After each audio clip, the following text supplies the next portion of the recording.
Eğer hissediyorsan ki üzerinde nezer ve yoksa musallat, cadu, büyü, sihir, bunların hangi birisi var mı yok mu diye hissediyorsan, şüpheleniyorsun kendi kendinden.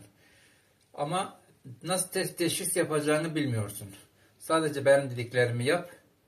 2-3 defa tekrarlamaktan tamamen emin olursun inşallah. Üzerinde nese var mı yok mu?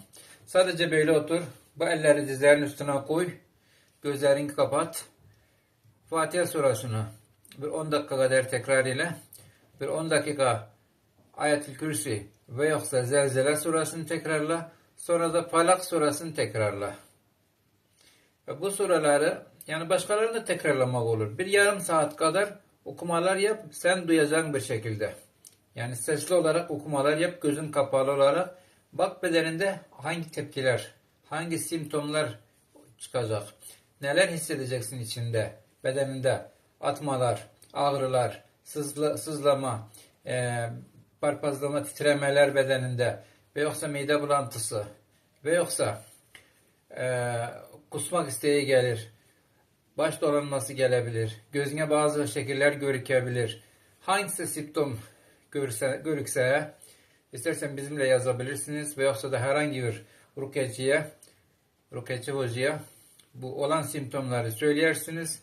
Ve bakarsınız ki orada bir şeyler var mı yok mu size %100 diyecek. Ama herhangi bir belirtilerden bir tanesi doğrudan da varsa demek ki senin üzerinde musallat var. Musallat demek ne demek? Musallat neden gelir insan bedenine?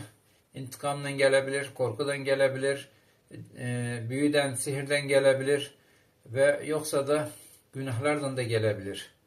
Yani onun giriş sebepleri çoktu. İnsanın zikri duası olmayan da bedene musallat oturur. Büyü olan da musallat olunur. Nezer olunan da insana cin musallat olunur. Ve böylece musallatın varlığı bedende kendi kendini gösterir. Bu ayeleri, bu teşhisi dediğim şekilde yaparsanız. 2-3 defada tam emin olmak için olabilsin. Birinci defadan da bilinsin. Ve böylece falcıya, bakıcıya ve yoksa medyuma herhangi bir kimseye gitmeye gerek yok. Evinde oturduğun yerde bunları yap. Sonra okunabilecek La ilahe illallah zikrini diyebilirsin. İstersen yarım saat La ilahe illallah zikridi. İstersen Falak surasını, Nas surasını ama bir sureyi tekrarlayacaksın. Azından 5-10 defa tekrarlayacaksın. Ki efekt olsun, tesir olsun. Ve böylece kendi kendini test etmiş olursun. Ve ondan sonra da eğer bir şey varsa tedavi olman gerek. Rukiye terapisine oturman lazım.